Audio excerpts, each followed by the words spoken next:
हरे कृष्णा। जगत गुरु श्रील प्रभुपाद की जय। 7 जून। आप कोई भी उल्टा सीधा काम करके यदि कहें यह नया फैशन है तो सभी वैसा करने लगेंगे। होनोलुलु 7 जून 1975। जगत गुरु श्रील प्रभुपाद की जय।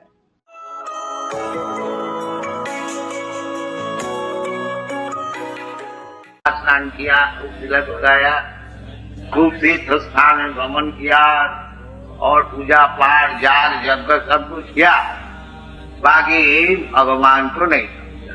तो ये सब परिश्रम में कोई लाभ है यदि भगवान कृष्ण को कोई समझ सके, उसमें ही लाभ। आराधित यदि हरि तपसा ततः किंच। यदि भगवान कृष्ण को कोई समझ लिया फिर उसका तपस्या का क्या जरूरत, जो काम बन गया। नाराधित यदि हरि तपसा ततः किंच। और खूब तपस्या किया, खूब याग यज्ञ किया, बाकी भगवान कृष्ण को नहीं समझा, तो तुम्हारा तपस्या के क्या फल। अंतर वही यदि हरि तपसा ततः किंच।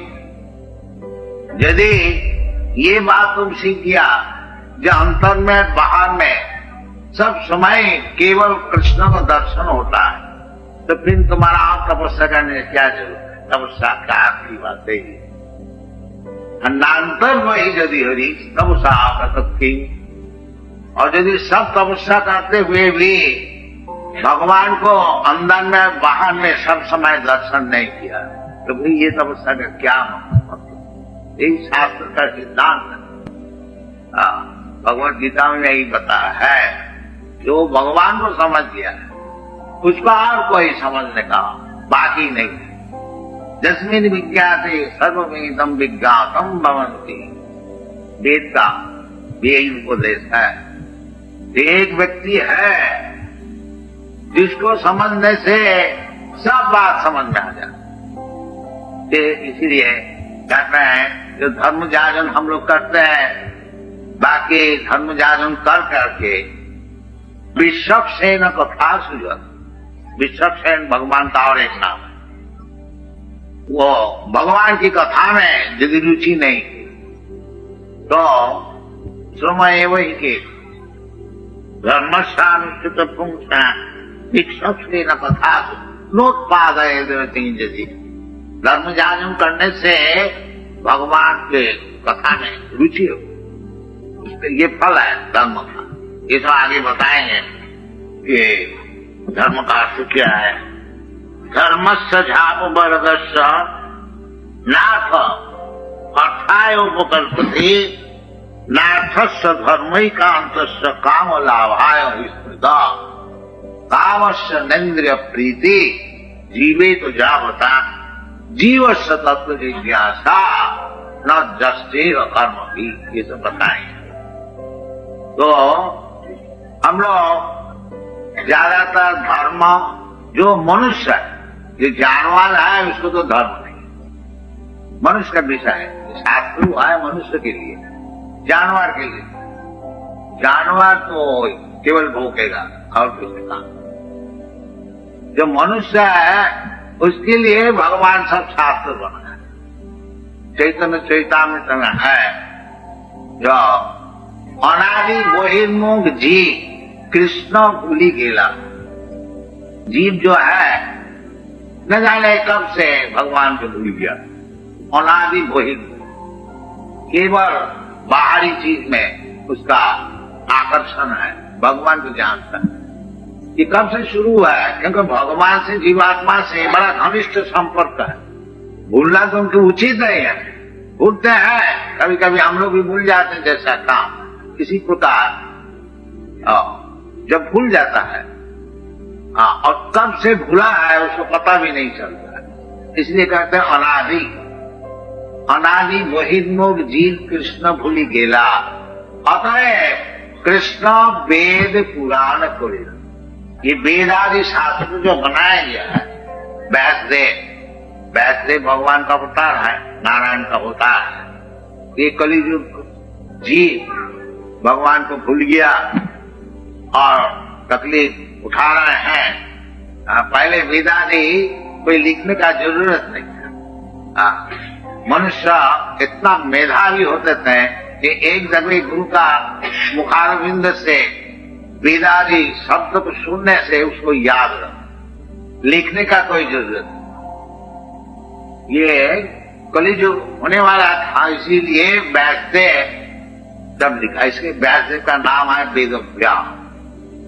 पहले श्रुति, इसका नाम है श्रुति, सुन करके शिष्य लोग सीख जाते। तो इसीलिए व्यासदेव जो है अतएव कृष्ण द्वैपायन व्यास, व्यासदेव का और एक नाम है कृष्ण द्वैपायन। इसलिए अतएव कृष्ण वेद पुराण, कृष्ण का अर्थ होता है जो भगवान का अवतार भी बोलिए, और नहीं तो उसका नाम ही है कृष्ण द्वैपायन। ये सब वेदादि शास्त्रों में इसको उपयोग करना चाहिए। मनुष्य जीवन है, और विशेष करके जिसको भारतवर्ष में जन्म हुआ है उसके लिए तो बहुत ही उचित है, वो भारतवर्ष में जन्म लिया और वेदादि शास्त्र को ध्यान नहीं किया, उसको समझा नहीं, तो ऐसा जन्म विफल करने कर दिया, कोई कहने था जन्म। भारत भूमि में जन्म लेने का एक बहुत भारी उद्देश्य है कि ये वेदादि शास्त्र कर करके वो समझ जाए जो क्या है, भगवान क्या है, भगवान से उसका क्या संपर्क है, और वो संपर्क से हमको क्या करना चाहिए, ये सब वेदादि शास्त्र में निर्देश है, उसको करना चाहिए। इसे चैतन्य महाप्रभु बता रहे हैं कि भारत भूमि पे मनुष्य जन्म होइल जाओ। ये भारत भूमि में जिसको मनुष्य जन्म, गधा नहीं, सुअर नहीं, मनुष्य।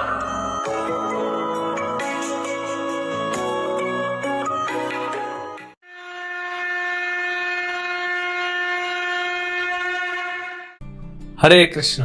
भगवद गीता अध्याय 2 श्लोक संख्या 6। न चैतद्विद्मः कतरन्न गरीयो यद्वा जयेमा यदि वा न जयेयु यानेव हत्वा न जिजीविषामस् ते अवस्थिता प्रमुखे धार्तराष्ट्रः। हम यह भी नहीं जानते कि हमारे लिए क्या श्रेष्ठ है, उनको जीतना या उनके द्वारा जीते जाना। यदि हम धृतराष्ट्र के पुत्रों का वध कर देते हैं तो हमें जीवित रहने की आवश्यकता नहीं है। फिर भी वे युद्ध भूमि पे हमारे समक्ष खड़े हैं। यह अर्जुन का 5वां तर्क जैसा हमने देखा, 4था, 5वां, 6वां, ये 3 श्लोकों में। अब यहां पे अर्जुन के कंफ्यूजन का हाइट पीक है, पूरी तरह से अर्जुन कंफ्यूज हो गया है। इसीलिए बोल रहा है हमारे लिए क्या श्रेष्ठ है, हमारे लिए नहीं, मेरे लिए बोलना चाहिए। अर्जुन हमारे लिए बोलता है। तो यहां पे अर्जुन पूरी तरह कंफ्यूज है कि क्या करूं, मैं भिक्षा मांग के जीऊं या इनसे युद्ध करूं। अच्छा, युद्ध करता हूं तो ये भी गारंटी नहीं है कि ये मारे जाएंगे, धृतराष्ट्र के पुत्र, या हम मारे जाएंगे। कौन जीतेगा ये भी पता नहीं। युद्ध है, कोई भी जीत सकता है। हालांकि भगवान बाद में बताएंगे कि अर्जुन तुम जीतोगे तो युद्ध में अगर तुम जीत गए तो पूरी पृथ्वी तुम्हारी, और तुम्हारी युद्ध में मृत्यु हो गई तो स्वर्ग तुम्हारा। तुम स्वर्ग में राज तो नहीं करोगे, मतलब स्वर्ग में आप भोगोगे और यहाँ पे राज करोगे पृथ्वी पे, लेकिन नहीं लड़ना सॉल्यूशन नहीं। अब यहाँ पे अर्जुन का देखिए चरित्र क्या कह रहा है अर्जुन कि धृतराष्ट्र के पुत्रों के बिना जिएंगे कैसे हम, जीने का क्या फायदा। भले वो हमसे लड़ने के लिए आए हों, हम लड़के क्या करेंगे। हम मर गए तो मर जाएंगे, वे मर गए तो भी हमारी हार होगी, क्योंकि उनके बिना जीने में क्या रखा है। देखिए अर्जुन का जो वैल्यूज है, जो वैल्यू सिस्टम है, कितना स्ट्रॉन्ग है। यहाँ पे तो लोग अपने सगे भाई को न छोड़े, अपने बाप को न छोड़े, अपने बेटे को न छोड़े। ये ऐसा समाज में जी रहे। और यहां अर्जुन बोल रहा है कि अगर धृतराष्ट्र के पुत्र मारे गए तो हम जिएंगे कैसे उनके बिना।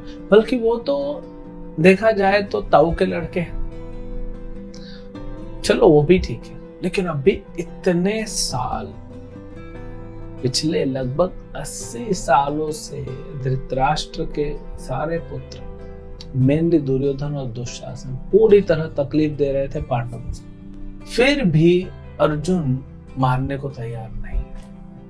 एक गुण होता है वैष्णव का। अभी अर्जुन को विश्वास तो है एक हिसाब से कि हम जीत जाएंगे क्योंकि भगवान साथ में, लेकिन उनके बिना ये जीत नहीं होगी, ये भी हार होगी।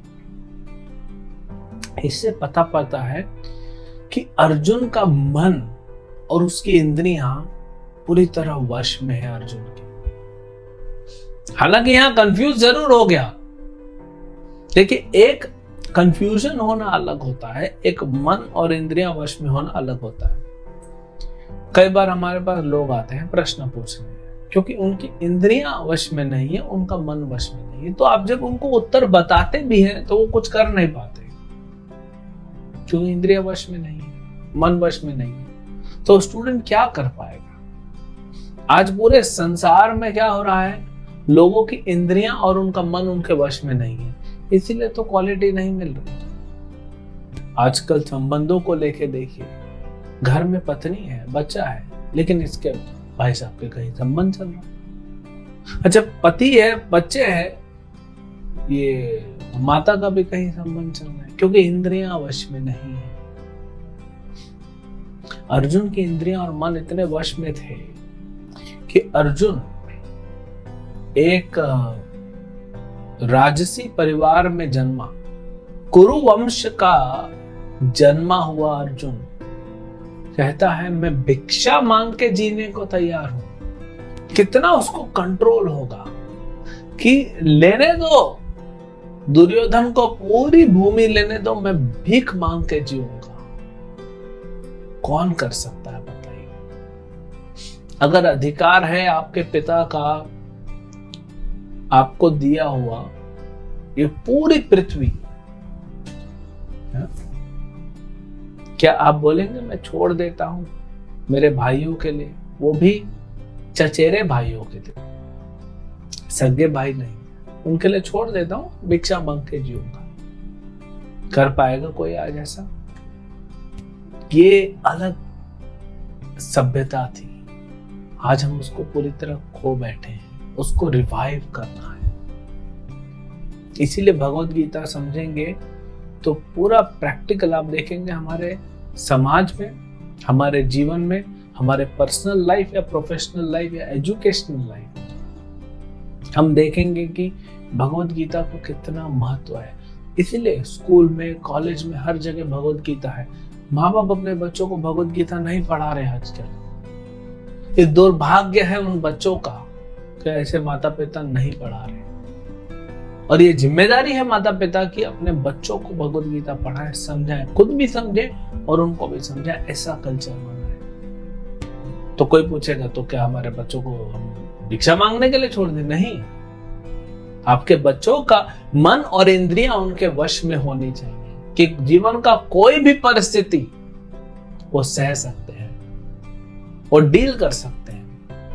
आज डिप्रेशन, लोनलीनेस, रो दे रहे हैं। 20 साल का लड़का, 22 साल का लड़का हमने रो देता है, तो डील नहीं कर पा रहा है। बड़े दुर्भाग्य की बात है। अरे अभी तो आप अपने जो पूरा जीवन होता है 20 से स्पेशली 17-18 से लेकर 25 साल तक, तो ये मेन आपका एनर्जी होता है, आपका इंटेलिजेंस, आपका माइंड, आपके सेंसेस सब पावरफुल होते हैं, लेकिन ये कोई भी आपके वश में नहीं होने की वजह से आप डील नहीं कर पा रहे परिस्थिति से, कंफ्यूज हैं, समझ में नहीं आ रहा। अच्छा, जो कर भी रहे ना वो खुद कन्विंस नहीं है क्या कर रहा हूं मैं। पढ़ाई कर रहा है लेकिन उसको खुद डाउट है, सेल्फ डाउट बहुत हो गया आजकल। पढ़ाई कर रहा है लेकिन डाउट है कि मैं कर पाऊंगा कि नहीं कर पाऊंगा। या फिर मैं क्या कर रहा हूं अपने जीवन के साथ। जॉब मिल जाएगी अच्छी, जॉब मिलने के बाद भी डाउट होता है मैं सही कर रहा हूं कि नहीं। तो ये self doubt, low self esteem, self confidence की कमी, ये सब जो क्वालिटीज है ये क्यों नहीं है अच्छी इस तरह से हमारे अंदर? क्योंकि हम भगवत गीता नहीं पढ़ रहे हैं और अपने जीवन में उसको अध्ययन नहीं, अपने जीवन में उसको उतार नहीं रहे। तो हमारा जब मन और इंद्रियां जब वश में होगा पूरी तरह हमारे, तब जाके हम ज्ञान प्राप्त कर पाएंगे। और जब ज्ञान सही हमको मिलेगा तब हम मोक्ष के मार्ग पे आगे बढ़ेंगे, सुख और आनंद के मार्ग पे आगे बढ़ेंगे। आज हम दुख पे हैं, आज हमारा जीवन दुखमय है, निरानंद है। इसीलिए अगर आप देखें या आपने सुना होगा वैदिक कल्चर में क्या होता था, स्टूडेंट को सिर्फ पढ़ाया नहीं जाता। आजकल क्या है, स्टूडेंट जाता है 8 बजे, कॉलेज खुलता है, स्कूल खुलता है ना, किसी का 11 बजे तक चलता है, किसी का 2 बजे तक चलता है, किसी का 4 बजे तक, किसी का 5 बजे तक, बस पढ़ रहे हैं, बस थोड़ा लैब देख लिया, प्रैक्टिकल, थोड़ा थ्योरी पढ़ लिया, हो गया। अब टीचर से मतलब नहीं। आप एक सर्वे कर लीजिए, कितने स्टूडेंट आज भारत में, कितने स्टूडेंट, लाखों करोड़, उसमें से कितने हैं जो अपने टीचर को रिस्पेक्ट करते हैं, हृदय से अपने टीचर को रिस्पेक्ट करते, इज्जत देते, सिर्फ देने के लिए सामने से नहीं, मानते हैं। तो पहले क्या होता था वैदिक कल्चर में, गुरुकुल में, इवन भगवान कृष्ण जब गए थे, हाँ, गुरुकुल में कृष्ण बलराम, तो उनको सेवा में लगाया जाता था कि जाओ जंगल से लकड़ी काट के लाओ, जाओ भिक्षा मांग के लाओ गुरु के लिए, और ये सब गुरु के लिए। इसमें क्या होता था, मन और इंद्रियां कंट्रोल में होती थी, क्योंकि जो करना है गुरु के लिए करना है, फिर वो सीखेगा भगवान के लिए करना है, अपने लिए नहीं करना है। आज हर व्यक्ति मौका ढूंढता है, मौका देखते ही वो क्या करता है, अपने भोग के लिए वो अरेंजमेंट करने लगता है, कुछ मौका मिला उठा लेगा। तो हर कोई एक दूसरे को एक्सप्लॉइट करना चाहता है। कोई भी व्यक्ति आपके संबंध में, चाहे पति पत्नी, माँ बाप, बच्चा, भाई बहन, कोई भी हो, एक दूसरे से हम क्या निकाल सकते हैं अपने भोग करने के लिए, वही सब प्रयास में लगे पड़े हैं। ये कल्चर है। तो क्यों भेजा जाता था भिक्षा मांगने के लिए, क्यों भेजा जाता था जाओ लकड़ियां काट के लाओ, ये काम करो, वो काम करो, सेवा में क्यों लगाया जाता? सिर्फ पढ़ाई नहीं होती थी, सेवा भी होती थी, क्योंकि इससे मन और इंद्रियां संयम में रहेंगे, तब वो शिक्षा ग्रहण कर पाएगा। आज ये हमारा जिम्मेदारी है। मॉडर्न एजुकेशन के साथ भी इसको लगाया जा सकता है, ये कल्चर होना चाहिए। आज हम इतना पैम्पर कर रहे हैं छोटे बच्चों को, उनको इतना हम फैसिलिटी दे रहे हैं, तो उसको तपस्या का अर्थ ही नहीं पता है। आप कब तक दोगे? 18 साल तक। विदेशों में तो 15-16 साल तक देते हैं, भारत में तो 25 साल तक देते हैं। 30 साल तक लड़का एस्टेब्लिश नहीं हो रहा है तो उसको फैसिलिटी देते रहते, लेकिन कब तक दोगे? जब तक आप जीवित हो तब तक दोगे, उसके बाद वो कैसे? क्योंकि आपने उसको सिखाया ही नहीं, कभी मौका नहीं दिया। आजकल बोलते हैं ना, प्लेटफॉर्म देना चाहिए बच्चों को अपने आप को एक्सप्रेस करने का, लेकिन आप उसको तपस्या का प्लेटफॉर्म ही नहीं दे रहे। इंद्रियों और मन को कैसे वश में करना है, वो प्लेटफॉर्म हम दे ही नहीं रहे बच्चों को। तो कैसे वो कर पाएगा? डील नहीं कर पाएगा अपने जीवन में, वो डील नहीं कर पाएगा। बहुत ज्यादा उसको कंट्रोल में रखना या बहुत ज्यादा छूट देना नहीं, एक डिसिप्लिन होना चाहिए। इसीलिए माँ बाप के लिए जरूरी है समझे भगवत गीता को, समझे वैदिक कल्चर को, वैदिक सभ्यता को समझे और अपने जीवन में अपनाए, और फिर उनको अपने बच्चों के जीवन में लगाए। तब वो बच्चा डिसिप्लिन होगा और बैलेंस्ड होगा उसका जीवन, एक तरफ नहीं। अगर आपको खाने में 1 किलो दाल दे दी जाए, 1 लीटर दाल बड़ा भर के दे दिया और कुछ नहीं, थोड़ी सी चपाती, नहीं चलेगा। या आपको 50 चपाती दे दी और इतनी सी सब्जी दे दी, नहीं चलेगा। सब बैलेंस होना चाहिए। बोलते हैं ना, ऐसे हमारे जीवन में बैलेंस होना चाहिए। सिर्फ सुख हर समय बच्चा जो मांगता है उसको दे दिया, जो मांगता है उसको दे दिया बचपन से। उसको कभी दुख देखा नहीं, उसने कभी फेलियर देखा नहीं, उसने कभी तपस्या देखा नहीं, उसने कभी मेहनत देखा नहीं। बाद में जब सडनली वो अपने पैरों पे खड़े होने की कोशिश करता है, तब तो आप सपोर्ट नहीं दे पाते हो, तब वो कुछ नहीं कर पाएगा। तो उसके जिम्मेदार कौन? माता पिता।